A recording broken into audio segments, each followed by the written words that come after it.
episode of Tupperware Brand's Facebook Live. I'm Paul, your host. And I'm Anna, your culinary specialist. Hi, Paul, and hi to all of our viewers.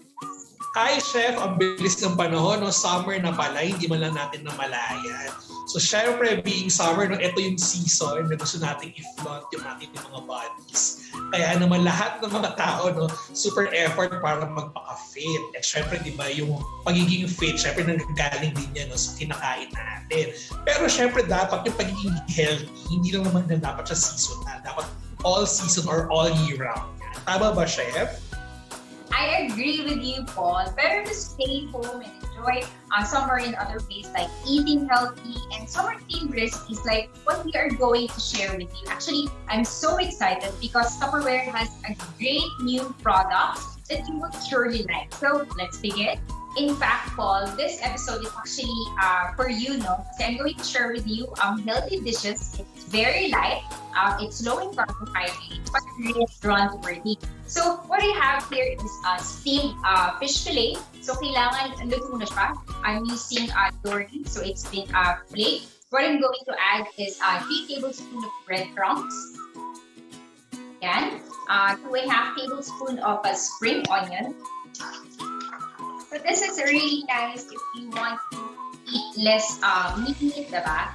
Then I'm going to add some onion and garlic powder. So these are great seasoning for you para hindi na masyadong mag-add ng maraming salt. And then you will also season this with some salt and pepper. So I'm also using our spices. It's really nice, bagong-bago. I really love it. Kasi kita ko agad yung laman ng mga ingredients saka kung anong seasoning yung nasa loob. Okay, Kapag alam na mag-feel no, Chef, pwede mo siya makita. Correct. And it looks really nice and malinis siyang tignan. There are countertops. So, Chef, dyan po sa ginagawa mo ngayon na pwede din ba dyan ng tuna, Chef?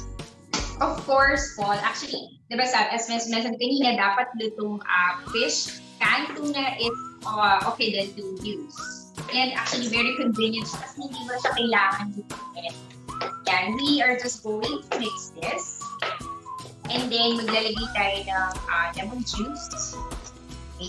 So, squeeze lang natin siya. Well, lemon, of course, actually adds fresh, refreshing taste dun sa ating mixture. Yeah. So, maybe about a teaspoon. And then, lastly, lalagay natin yung pang-bind natin, which is the egg. You just have to make sure na yung fish fillet nyo, it's cold before adding the egg. Kasi kung hindi, maluluto yung egg natin. Okay?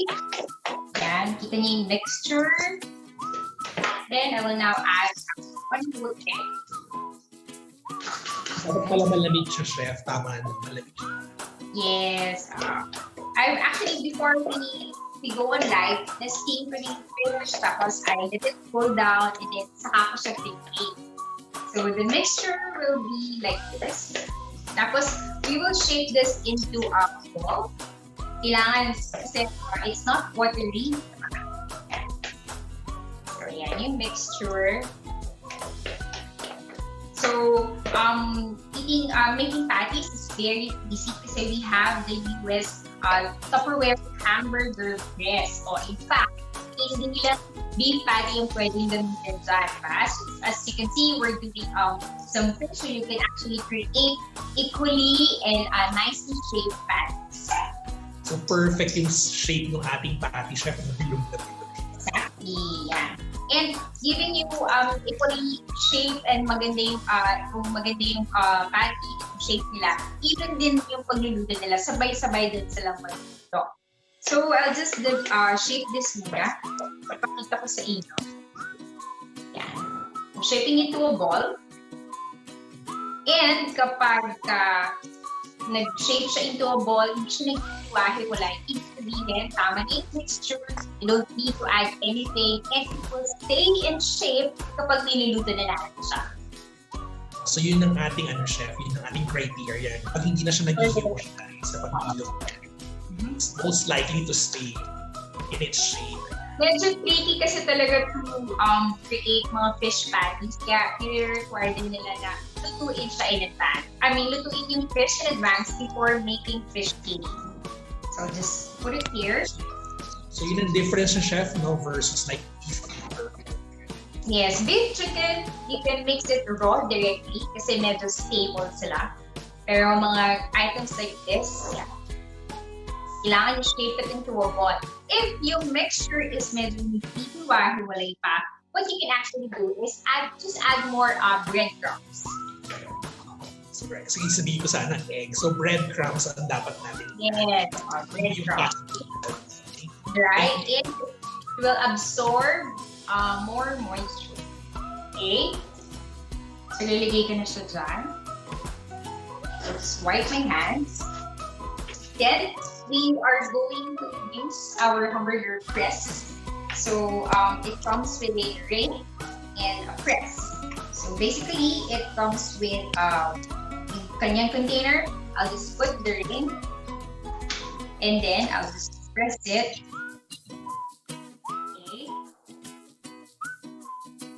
So walang tansya-tansya, chef, no? As in, siya, very precise yung ating.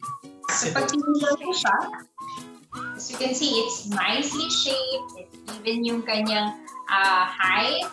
Para pag naluto-luto natin siya, pare-pareha.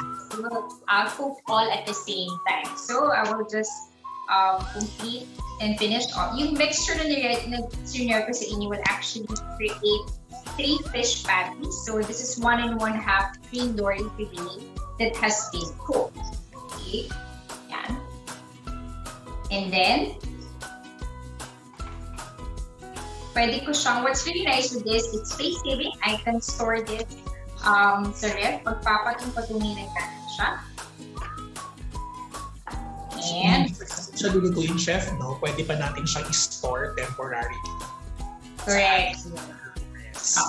And yeah, it's very important na we have to chill this before frying. Yun yung secret actually.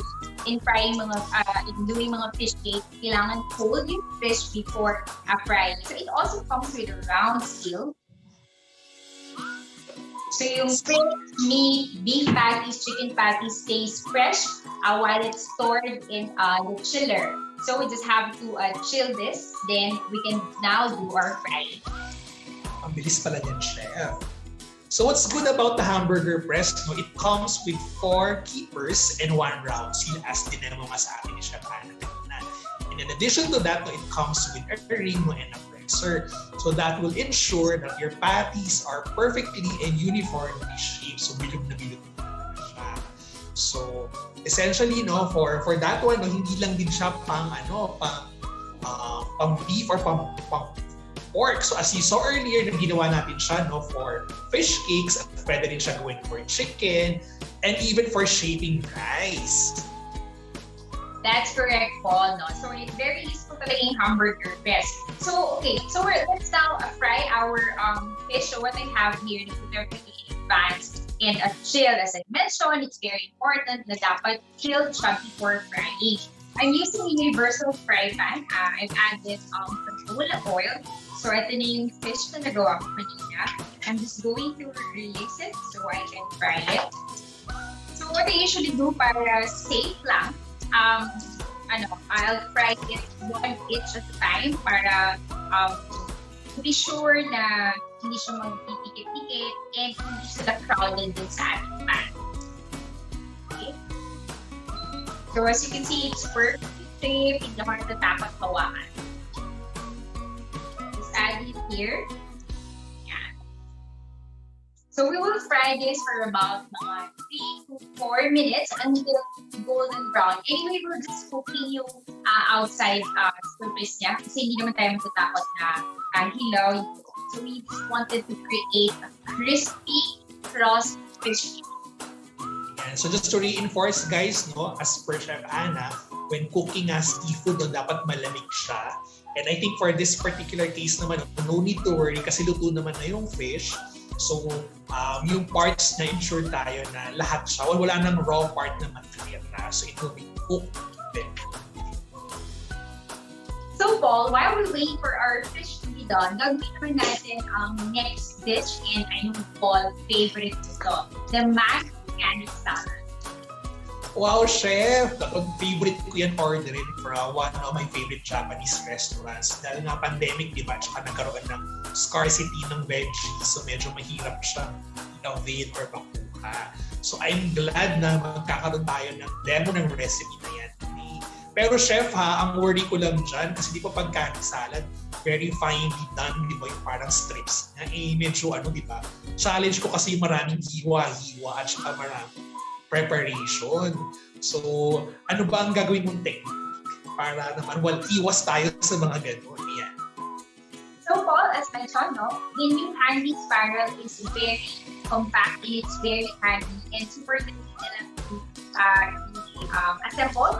So, meron siyang veggie holder teeth. So, the vegetables stay in its place. Meron siyang cone blade. Kaya niyo mag-cut spaghetti shaped veggies for potatoes or any hard veggie.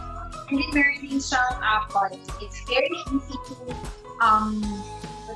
very easy to assemble. So, meron siyang 2 kilograms.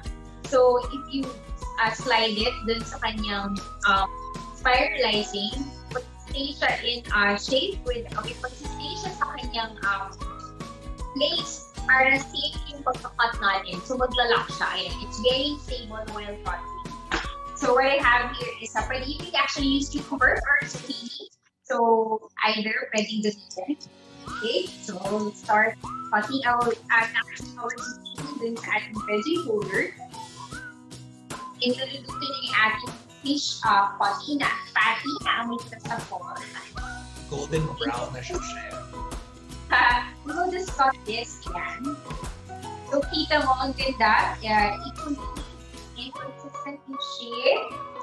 Spaghetti shape zucchini noodles. So, actually, so nga yung noodles.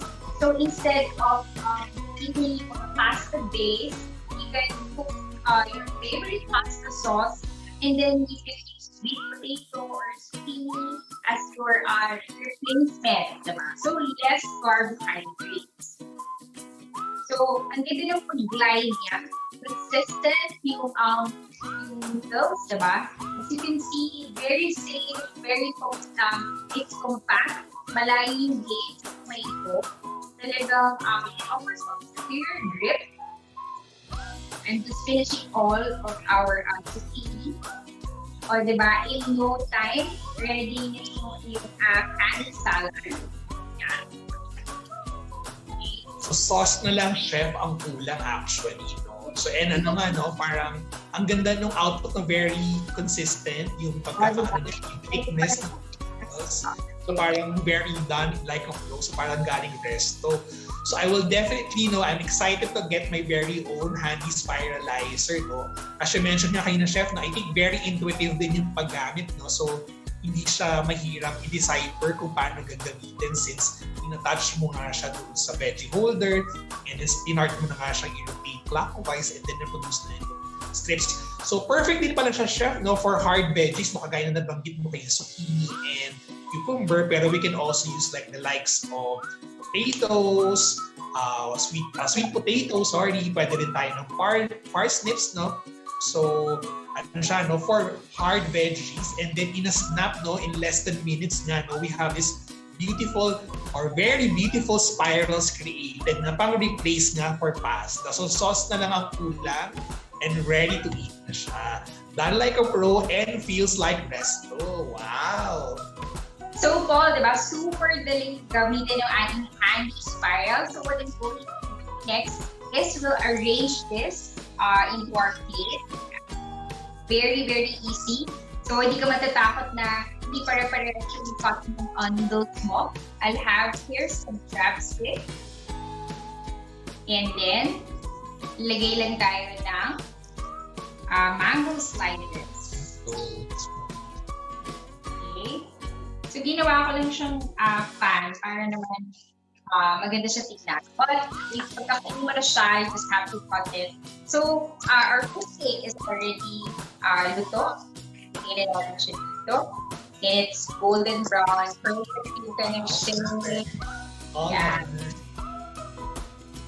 Tapos, Tapos, pwede naman later, you can just, when you're going to eat this, saka mo na lang yung dressing para naman hindi magsag yung noodles. So, this is basically Japanese mayo with sriracha sauce, some lemon juice, salt, and pepper. So, our macaroni and your fish cake is back to you, Paul. Kainan na, Chef, no? So ayun guys nga, no, Chef Anna was really perfect, no, for introducing us these recipes, no? So really, we need to be very creative lang, no, at home so we can enjoy our favorite, no, hamburger patties and ito nga, no, ating canny salads. And all we needed to have was actually the help of our hamburger press and our handy spiralizer to create these healthy, delicious-looking, home-prepared meals. So hindi natin kailangan lumabas and at the same time, magiging fit tayo for the summer para ready tayo to flood our bodies. So this has been really a very productive and a very quick and easy recipe today brought to us by Chef Anna, no? So this has been Paul, your host. So reminding again everybody, no, to please continue po, no, to follow us on our social media accounts. Please continue po to like us on Facebook, follow us on Instagram, that's both at Tupperware Brands PH, and we're also on Twitter, that's Top Brands, TUPP Brands PH. So we'll see you again on another episode of Tupperware Brands Facebook Live. Bye for now. Thank you again, Chef Anna. Thank you, Paul. Bye, everyone.